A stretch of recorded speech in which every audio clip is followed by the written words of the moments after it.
Hi, aloha, and welcome to Mystic Monday. My name is Jennifer O'Neill, and my I'm Michelle co-host. Schneider. Yeah. Oh, I like that. And my co-host, and then we can go into you saying who you are. So, we'd love to hear from you guys. Today, we are going to be talking about a lot of different subjects. We're going to see where it takes us. We have some ideas of things we would like to talk about.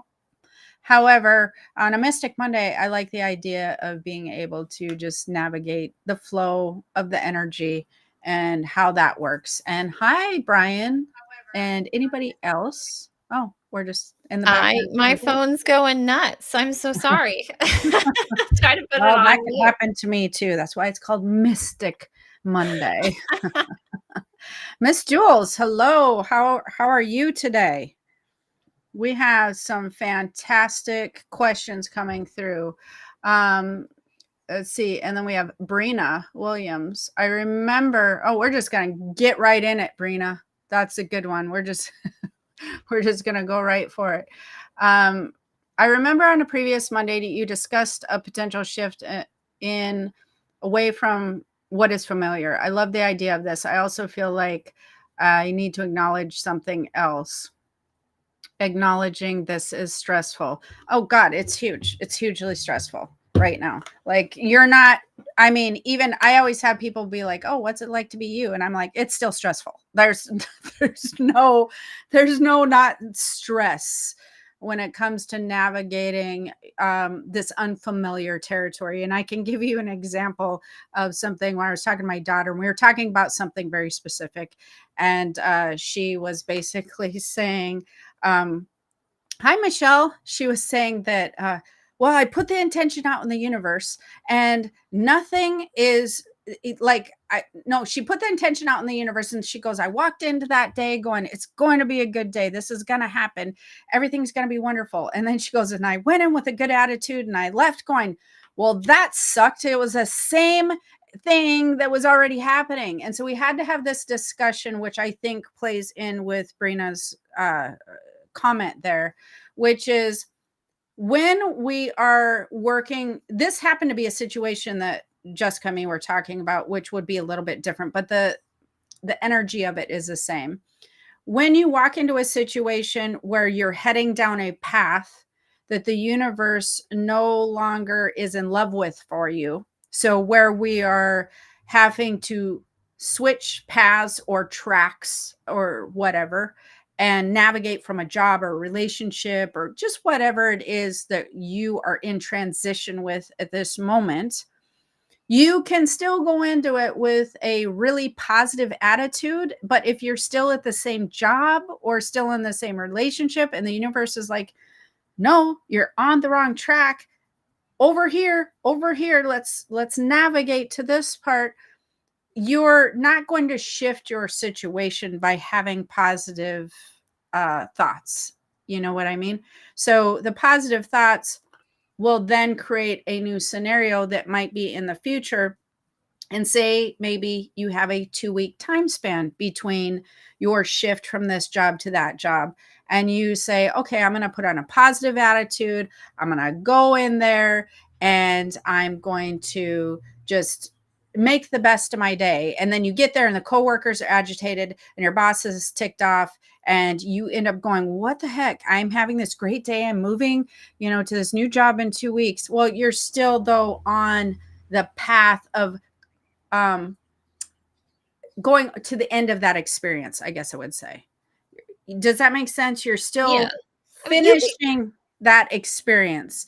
And if you're still finishing the experience on the path that has discord to it, you can go in with a happy face, but it's going to still feel like there's discord to it. Does that make sense? yeah, I was gonna say I experience this all the time where it doesn't matter how many pep talks you give yourself in the car on the way over to where you're Mhm. going, but you get there and you're like, "Yep, this is definitely not fitting me anymore. This is not right. I need to change." Right. And you can be excited about the change. It's still scary though, but yeah. Yeah.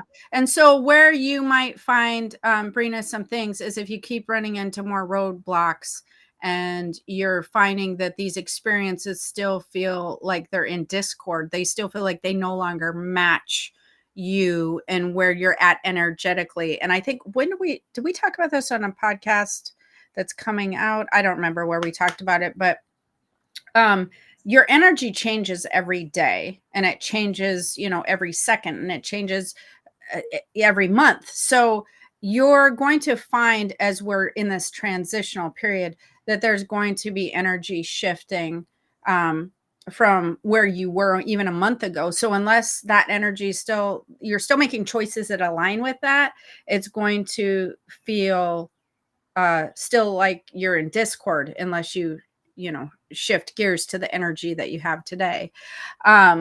So that being said, we had another question. So hopefully that answers that. We were talking about solar flares the other day. And Brian has a question. Solar flares and EMF from the sun, super disruptive or super potential?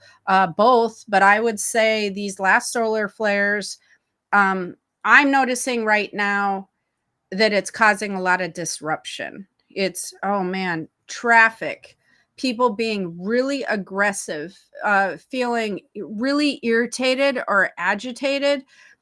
It seemed to me the days that we had the higher solar flares, I could feel that the aggressive energy was higher that day, the frequency of energy. So that's something that I'm really going to start paying attention to, as far as aggressive feelings and vibes, and what the solar flares are when they're acting up that day. Because I mean, it's fiery. It's fiery electromagnetic energy, which is not our friend when it comes to electronics, right? Yeah. But I do feel like some people, it's going to amplify their energy. So here's where I feel like it could be disruptive or potential. If you are high vibing, it's going to amplify that because you're getting this burst of a frequency. If you are feeling like you're high vibing, you're going to probably get a burst of creativity, a burst of productive feelingness, a burst of potential. If you are feeling aggravated, or you are feeling not like a high frequency energy, maybe a lower frequency emotion, you're then going to get a burst of that, which can cause you to feel irritated or, I don't know, edgy. Does that make sense? It's going to amplify any frequency which is your dominant frequency at the moment. Yeah. Yeah. So definitely road rage, that's a thing. We want to watch out for road rage. So there's that. Another question, and again, you guys feel free to post them. I'm glad that helped. And Brina, don't feel stupid. I felt so stupid. She says you should never feel that way. Everything's a learning experience. Everything is something that we're trying to navigate, and we're learning. And so sometimes it takes us a little while to be more aware of something we're learning about. So give yourself some grace as far as that goes. What is the meaning of seeing a red cardinal? Michelle says that is going to be different for everybody. However, whenever I've seen a red cardinal around anybody, it's always red cardinals are almost, as I guess I would say, I don't know how I would word this. They're like spirit guides. Every time I've seen a red cardinal, I can feel that person's spirit guide there. It's weird. Like is it weird? No, it's not weird. No, it's not weird. Obviously, I associate it personally with like my grandma, Yeah. my maternal grandmother. So it's like, or there's been some times where if I'm asking the universe for a sign, you'll be like, send me a red cardinal to like confirm, and then sure enough, it will like 2 minutes later will pop up, and I'm like, well, that was weird. Yeah. So I think it's interesting that whenever I've seen them, like I said, somebody's spirit guide will pop in at the same time I see a red cardinal. So usually I can tell that person doesn't even have to be with me, as weird as that is. But somebody's spirit guide, I immediately know that red cardinal is attached to somebody. So it was right after. I was going to say, when it comes to signs like that from the universe, is it really just personal to every person? Like whatever you associate it with is what you attach that meaning to? Like if it's a bird or a butterfly Yeah. or like a lizard. I don't Yeah. know. People see. I would say that in many instances, you would want to feel what your own attachment might be, but I do feel that there are some that are repetitive. You know what I mean? Yeah. I have noticed throughout my career, red cardinals actually are repetitive when somebody's spirit guide shows up. Feathers are repetitive to usually angels and different things of that nature. So spirit guides like to throw coins. So there are some things that are very repetitive as far as they use a very similar action to show you different things. Now, there will be instances that some people are like, show me a blue butterfly, or, I don't know, a red cardinal. Or if you're asking to see something specific for a sign, then that would be unique to you, because everybody who sees a blue butterfly, it's not going to be the same message for them. So if you're connecting and going, you know what, if I'm on the right track, I'd like to see XYZ, then that would be a more personal Yeah, experience. that Does makes that- me laugh because of my pink elephant. yeah. Yeah. Hopefully you'll stop seeing those now. So I have some other questions and you guys feel free to post more questions on here, because we were going to talk about a lot of supernatural stuff today, but there's a lot of universal stuff happening as well. So absolutely feel free to post your questions, and we will continue to do that as well. But I did post some online, and I want to make sure that we answer some of these people. So for instance, we did have one on a YouTube, and about a mother-daughter situation. So let me go to the comments on there. She said, tomorrow is Mother's Day, and I'd like to ask about mother-daughter relationships, especially when they are challenging or difficult. Can you please address how to heal, let go, and find peace? Well, see, now that's going to be probably an individual um, thing where your personal relationship, mother-daughter relationship, but they are challenging and can be difficult. But one of the biggest mistakes I feel that people make when it comes to any type of relationship is expectations and I want to say judgment, but that's a harsh word that I don't really mean to sound harsh. Wanting to control somebody's journey, I would say. So unless they're making choices that are directly harmful to you, and unless that we seriously need to intervene, like, say somebody's like drug addicted, or like it's involving somebody's personal safety, that those are times to get involved, of course, and state like, can I help you, or maybe you're not noticing this, etc.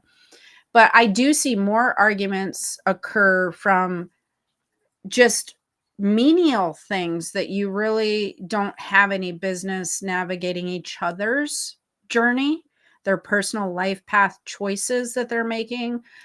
Maybe they don't agree with this person that they're dating. Maybe they don't agree with how they're spending their money. Maybe they don't agree with career choices, things of that nature. More often than not, you will notice that trying to navigate that for somebody by being expressive with what your opinion is upon what they're doing.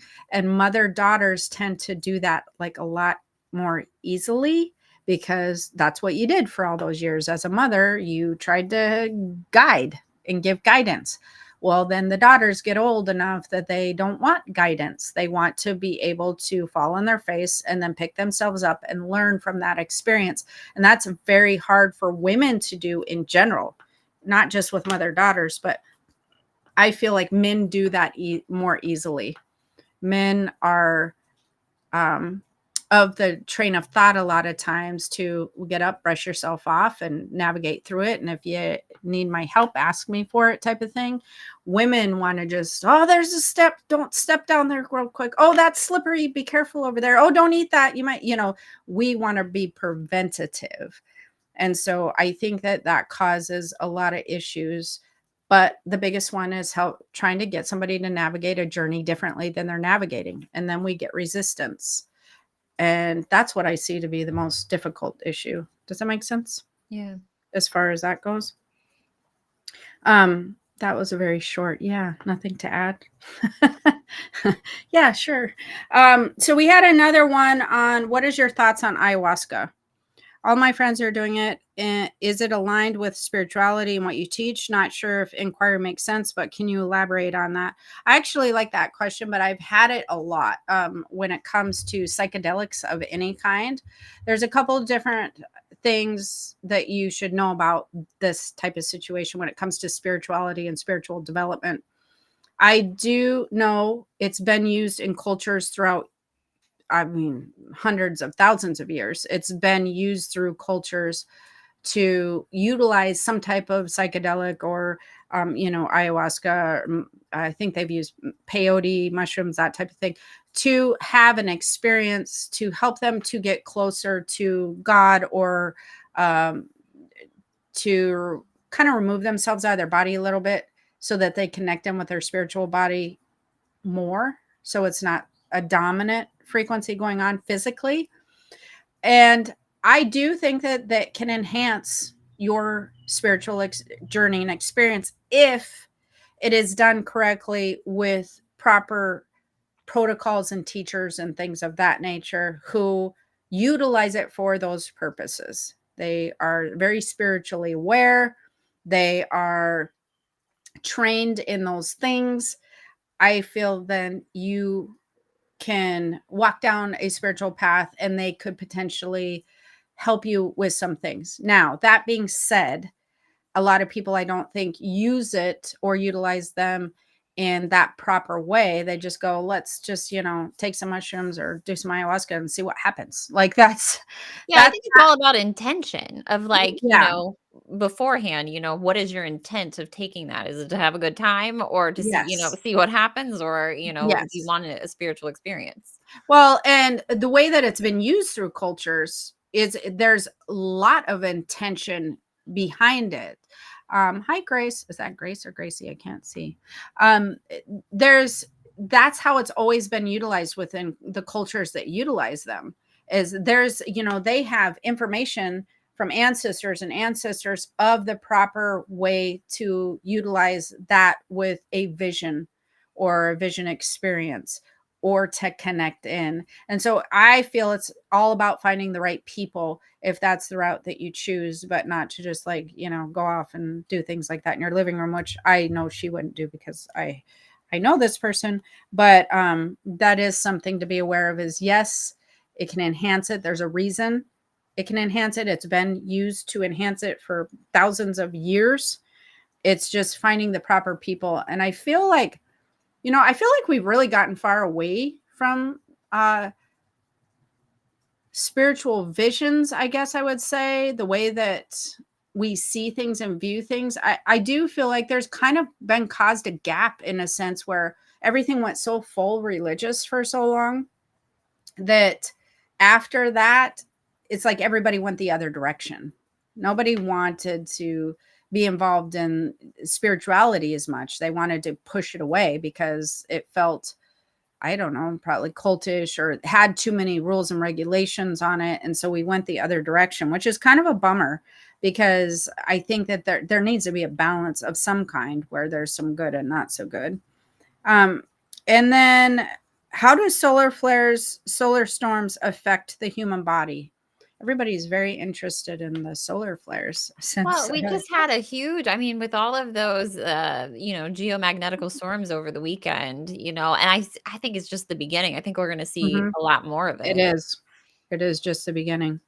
It affects the same way that energy affects the body. We're getting constant frequency. We're getting constant energetic flow to the human body, and so you can feel shifts in the force, if you will, when you have these solar flares, and so it affects more your own personal frequency would be how I would answer that, which then affects the physical body, which we know that it affects things greatly within the physical body. Um, because the frequency that tells the physical body what to do and how to operate and how to work and, all the things. So that's also where we have a lot of emotional stuff going on, is within that frequency. That's why emotions can cause the physical body problems, is just because that's where it's kind of held, is within that frequency. And then if it gets stuck in an area of the body, like as the frequency flows through and then it just gets stuck somewhere, we want to make sure we're keeping that frequency moving. But it will amplify the frequency that's coming into the human body. So that's good to know. Another one, how do you know when you're successful with cutting cords? Sometimes I try, but the energy still latches. I would say there has to be not just a visual, like meditation of cutting cords. There has to be some type of visual part with your brain compartmentalizing that energy away from your body. So one of the things that people don't realize happens is you have to actually compartmentalize energy when you're working with the hoarding of the emotions within the body. And so if you're dealing with past life stuff, present life stuff, we need to categorize that energy somewhere. We need to put that in a space. And in order to relinquish control of those energetic cords, it takes viewing people a different way sometimes. Everybody candy coats everybody that they want to cling on to, every experience, every relationship. When it's not working and you want to release that energetic cord, a lot of people find resistant to that because they just want to hold on to the parts that felt good, and they don't realize they're releasing it because most of the parts did not feel good. So we need to get that away from our body and not allow that discord within the body. The healthiest thing you can ever do is release energy from the body, especially attached to somebody else. It doesn't mean that that energy will not then again circle back. That relationship could even shift. It could come back. But if you're holding on to anything, you will bottleneck the energy, and you basically kind of kill the flow always. So I don't care if you're married for 47 years or you dated 2 months ago or you thought about dating when you were 15. We want that energy to constantly be moving. So if we hold on to something when we're doing a cord cutting, we're not allowing it to move. We're holding on to it. And everything's like trying to get away and flow. And you're like, nope, you're going to stay right here with me. And that then I feel we have to do the visualization within the cutting cords, but you also have to give your brain a reason to kind of let it be and let it detach from us. The brain plays a very big role when it comes to moving energy. It plays a very big role when it comes to allowing energetic movement, how we process emotions. So it is a good partner when it comes to working with energy, whether it be releasing it or drawing it to you. But you never want to hold it, regardless of if you're drawing it to you. It always needs to be free flowing, if that makes sense. So hopefully I answered that question. I'm not really sure if I did. I think so. Okay. So why don't you read Peggy's question? So Peggy says that she has a question about her birthmark at the end of her scalp. It is a trident slash bident snake and an eye. I have the picture, but she can't show, obviously. Oh, interesting. Peggy, you should email me this. I'm very curious about this. I have a question about the birthmark at the end of my scalp. I'm just reading through that again. What trident slash what's a bident? See, I don't know myself, so that Yeah, was a new I word don't for know. me. Well, it weirdly enough, it feels like a spiritual marking, but I can't see the picture. Typically, birthmarks are injuries from other lifetimes, but they can also be markings. So, like, if you had maybe a common one would be like an arrow. If you get shot by an arrow, or you know what I mean, or like a bullet, you might find that you have a birthmark here on your hand, or maybe by your skull or something. But I oh, it's a two-pronged trident, she says. Thank you for clarifying that. So, but this is where I'm cheating though, because I can intuitively, psychically feel like it's a spiritual marking that you've had from another lifetime. So that's kind of interesting to me. I just, and it's just the I can see it from another lifetime. So it almost feels like a branding in a sense where we would, in other lifetimes or back in the day, a while ago, we would have there's spiritual markings that can be had or utilized, kind of like I think that they would be called like branding tattoos or something today in today's culture, but they can be seen throughout the history, which would be many other lifetimes for us that have been here. So that's where I feel like that is. And I see angels all day. Poseidon came to my dreams and said, "Look for me." I have that picture too. Well, you have to email me this. This sounds very interesting. And the seeing angels all day sounds like that's amazing. I'd rather see angels than, I don't know, other weird creatures, right? Which we have seen, which I was talking about to you the other day, which if I can get to this next question here, I'm trying to find, okay. Peggy, just to answer, Jennifer at keys to the spirit world.com is where you can email those. Yeah, I'm interested in seeing this. That'll be very interesting. Um, Good morning, Jennifer. And for Mystic Monday, what is the question? Past lives is one of my favorite topics. How much do past lives influence in this lifetime? Are we continuing on the same path we had in past lives, or are we atoning for something or our sins? And of course, can they be corrected and fix them? So past lives, let me go through the first one. How much do past lives influence in this lifetime? I feel like past lives have a heavy influence, but not in the way that you would think. So let me explain this.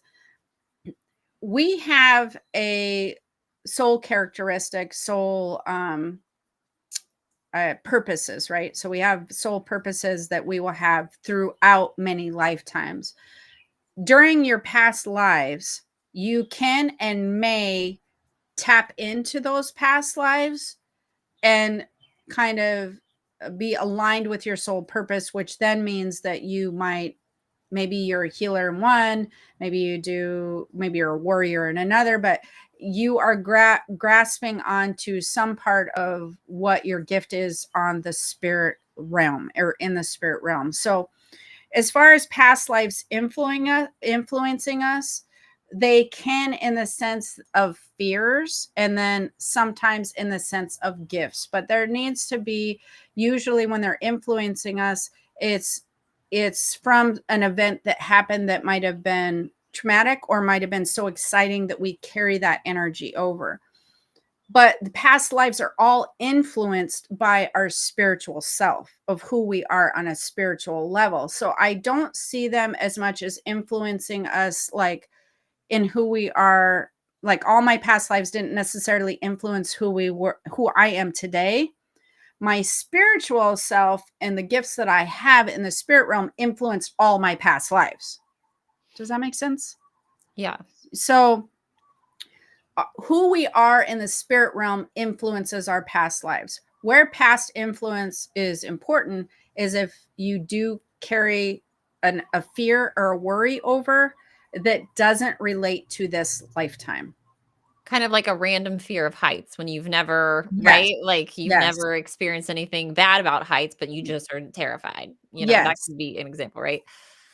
So the interesting thing about that is I had a woman that told me that she had done a past life regression with me. Actually, we had done some past life regressions, and through many of those lifetimes she had lost her husband during that lifetime.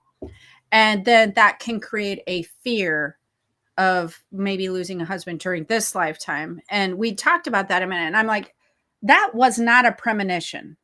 Past life fears are not a premonition. And I think that that is something that is very important for people to understand. Past life visions and things that you've seen in past lives, again, they're not premonitions of this lifetime.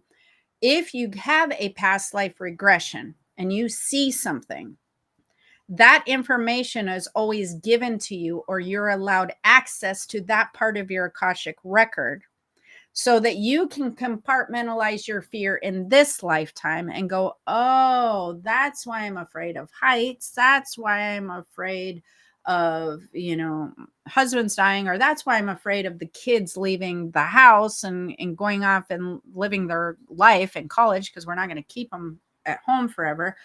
That's why I'm afraid for this to happen. So it's information that you have access to so that you can go, oh, it's not a this lifetime thing. It's a past lifetime thing. Does that make sense?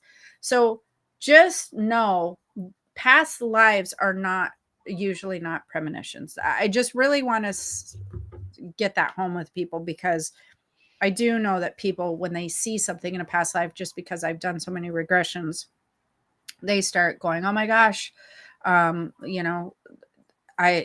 scared of this happening again. And it's like, no, you're not scared of it happening again because you just seen it. It's been a fear. So you've seen it. So you can see where the fear belongs to. You know what I mean? Yeah, that makes Yeah. sense. Yeah. Do you want to read that Sure. 22 one? It says, "Hello, this is Mark. Is there something I can do to make my visions last longer?" I guess that I have a question on what type of visions. Are you just getting psychic visions? What dream visions? I realize there's a lot of visions, and so just elaborate on that and tell me what type of visions. And then there's like, are they just coming automatically, or are you concentrating on receiving a vision? That's the other one that I need to know on that one. And then, so as we continue on the past life one, are we continuing on the same path we've had in past lives, or are we atoning for some sins that we're, wanting to correct and fix? I don't like the word atoning for sins. I feel like that is a very religious type of verbiage. So I don't like that, but I understand what you're saying. I feel like you're saying, are we karmically trying to come back and do right when we didn't do right during another lifetime? What we're doing when we're coming down each lifetime is we are experiencing certain lessons that we want to experience, and we want to see how we're going to navigate those. So we put those things called markers within our chart, because we want to see how we're going to navigate through those markers. And as far as having the same theme in this lifetime as we've had in other lifetimes, if you are aligned real well spiritually with your spiritual body and your spiritual self, typically you will see repetitive themes within lifetimes. So for instance, like if you're a builder within your spirit self, within your spirit realm, if you're naturally a creator, a builder, you will find that in many lifetimes you probably were creating and building stuff as long as you were tuned in with your spiritual body and not too grounded in your physical 3D body. You will notice that you will probably have repetitive themes. If we did a bunch of past life regressions on you, if you're a healer, you're probably going to have repetitive themes in past lives or past life regressions where you worked with healing people. And it might be all kinds of different healings. You might have worked with herbs. You might have just saved people. I don't know. It doesn't mean you had to have been a doctor or an energy healer. They might look very different.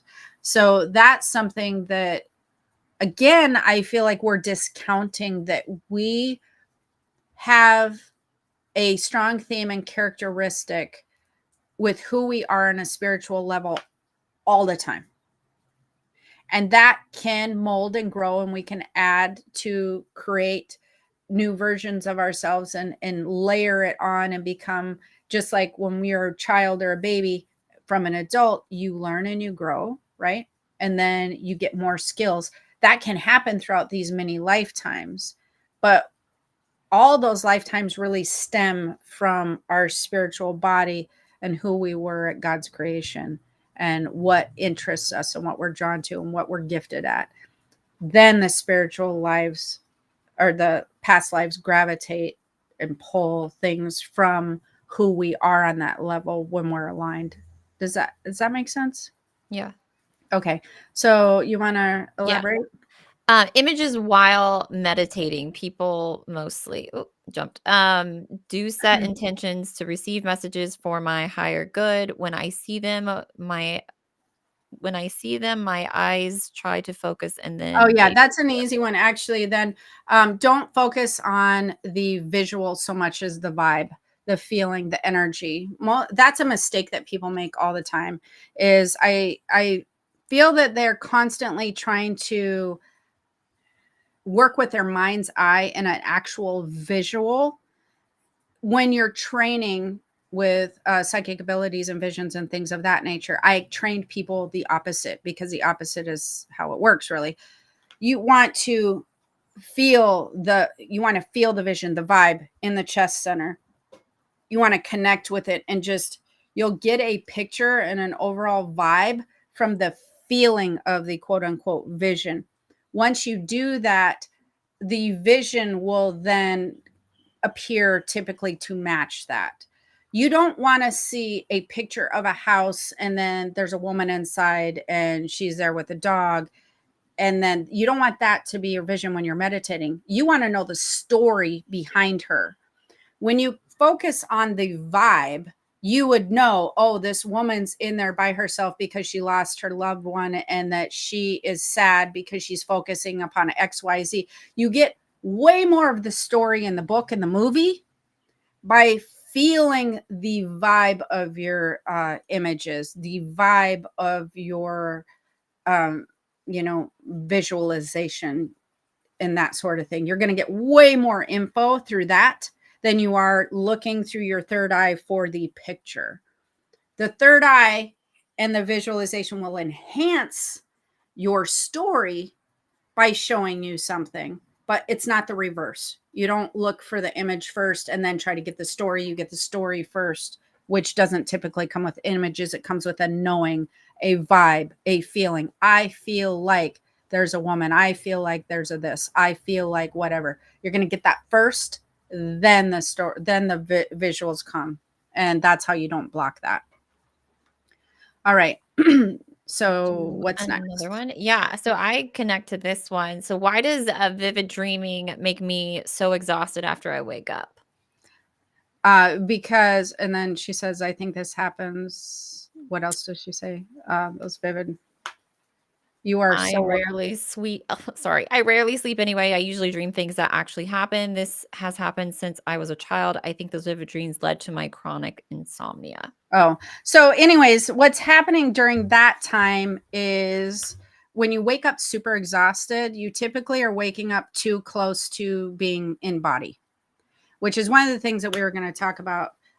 Anyways, when you're astro traveling, when you sleep during the nighttime, people astro travel. I mean, 5 times a week on average, I would say. When you're sleeping, people do not think they do. I would be so far as to say most people astro travel almost every night. So that being said, there is a time during your astro travel where you have to come back into body. Okay.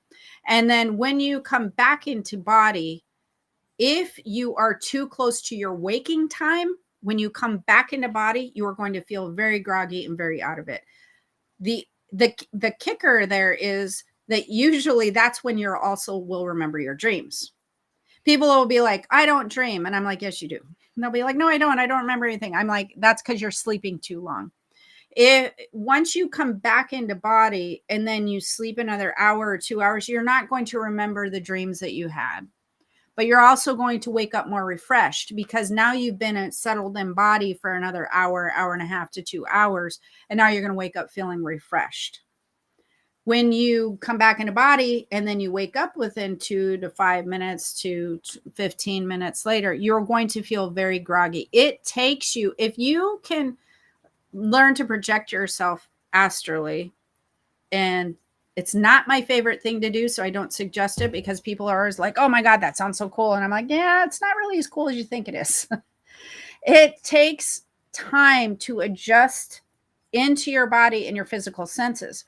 So I've had it happen where I have been jolted back into body so fast. Now, mind you, I am a channeler, so that's a little bit different than probably regular people. But I've jolted back into body so fast that I can't see. Like, I've had this happen to me. It's weird. Like, you come back into body so quick, your eyes and your spiritual body are not working together quick enough. So, and it will last what seems like forever, and it's probably like a millisecond. Okay. So when you come back into body really fast and then you get up, yeah, you're still trying to get everything working together, your spiritual body with your physical senses, and you will feel groggy. And this is exactly why I cannot stand to astral travel during the daytime. I mean, I astral travel so much out of body. At one point, I was like, can you just stay in body for like a half a minute, like a half hour, like nap time? Why we gotta go travel like all the time? Like, this is insane. And so I would constantly just be back in body, so groggy. But the most irritating thing would be when I would astral travel, when I would nap, and I do this when I'm sleeping too, but in the daytime, it's really annoying. I would be walking around my house. I would see myself on the couch. I would be trying to talk to people, and I would be like, okay, this is ridiculous. What is happening? Why are you not talking to me? And of course, when I'd see myself on the couch, I'd be like, great, I'm astral traveling. And then I knew I was going to be groggy. And then I'd be like, this is terrible. And I'd try to get back into body. And it doesn't work very well when you're just trying to like dive back in.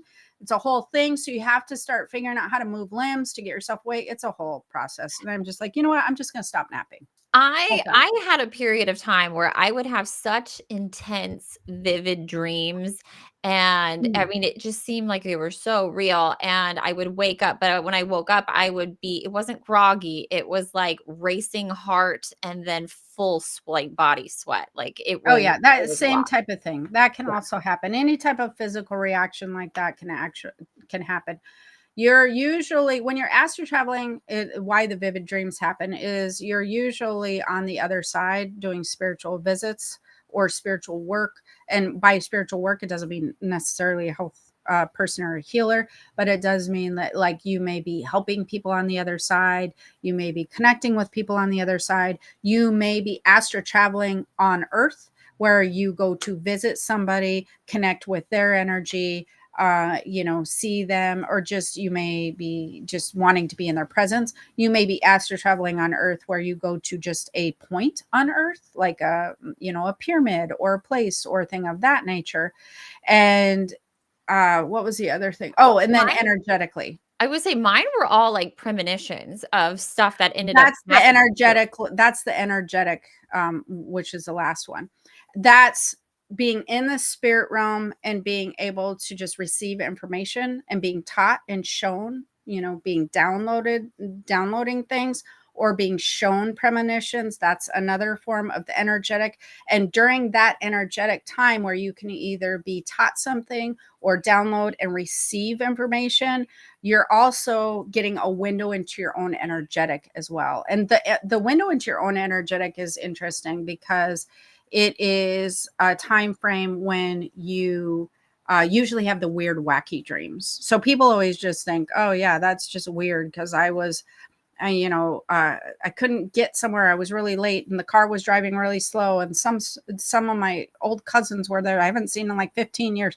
Then when you start getting these types of weird random dreams, those are usually a window into your energetic. But when you wake up, you translate everything with brain's knowledge. So you see a window in, you have the visuals, like Mark said, but you're not getting the full story because you're not tuning into your intuition. That's really all you need to do when you're interpreting dreams, is tune into your own intuitive senses to get the vibe or the story behind the visions. Don't concentrate on the visions. That's not really important.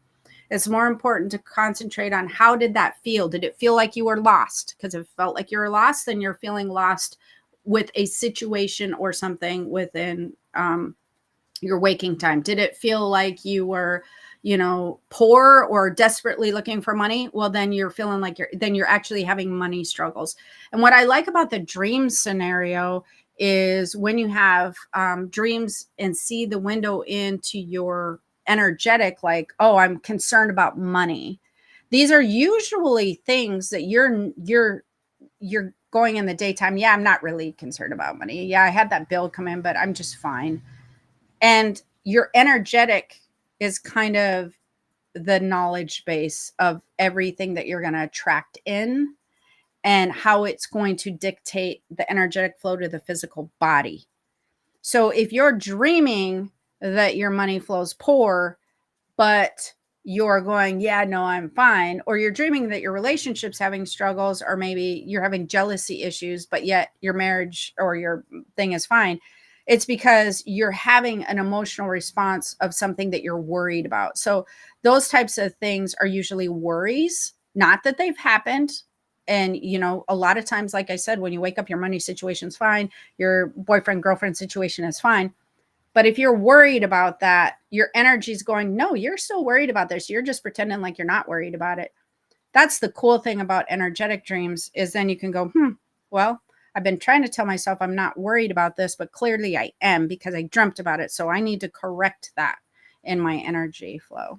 So that makes sense. And we only have a few more minutes. So do we have one other question here? Yeah, we can do. I keep seeing triple numbers time all the time. What does that mean and who is around me? I'm guessing angel numbers, really. Yeah. Yeah, they're basically angel numbers. Do you want to go ahead and answer that question? Yeah, I mean, it's always, and I don't know how much, you put, pinpoint a specific meaning to an actual number, but I just feel like it's kind of like a sign from the universe that you're on the right track, that you're, It's alignment. yeah. Yeah, those are alignment things. So anytime you're seeing repetitive numbers or sign synchronicities, I actually tell people to write these things down all the time, because then your alignment becomes a visual. So, if you're like, oh, I seen these triple numbers or this over here or that, I kept saying repetitive numbers on a receipt or whatever. You can tell people, and it's kind of like, oh, why is that happening? But once you start writing it down in a spirit journal, which is what I tell all my students to do, you write, every time you write it down, your brain goes, oh my gosh, this is real, because now putting pen to paper makes it a reality. So once you write things down, you'll start noticing patterns, and you'll start noticing, oh, I'm seeing this a lot, I'm seeing it a lot more. That just means you're starting to align with your spiritual body. And when you align with your spiritual body, you have access to psychic information and or angels. And so and or like for the angel numbers, and or council members or spirit guides. The point being, you're vibrating at a higher frequency usually when you see those numbers, and And then you have access to spiritual information. yeah, and also it's good to know that you might even have your own personal number. So it's like Right. I see the number 23 everywhere, and that's not a triple number, but it's just sort of become my number that I've seen Yes, so and much. then you're Like, like, yes, "Yes, it's I'm me. vibing, good." Okay, so, I think we can take one more question, and then we'll have to see you next Monday for another Mystic Monday. Do we have another one? Yeah, I was trying to read through. I've been having several nightmares these past few months. I normally don't have nightmares, so I'm curious as to why I'm having them now. I would double check your own energetic frequency, but as we are transitioning over, typically if people are having nightmares over nightmares over nightmares, you will want to do a clearing. You will want to pay attention to who you're hanging out around. You will want to pay attention to the type of shows that you're watching, things of that nature, because what that typically means when you're seeing constant nightmares is your vibration is on the lower end, and people don't really know this. And when your vibration becomes on the lower end, it's a lot easier to have a low vibration influx of energy while you're sleeping, because when you're sleeping, your resistance is down, and that's when we have a lot of spiritual contact. And so if it's repetitive nightmares, your vibration is typically on the lower end of the scale, so you will want to watch for protection. Just clear your house, clear your room, watch good stuff on the TV, that type of thing. Don't hang out with people who are negative.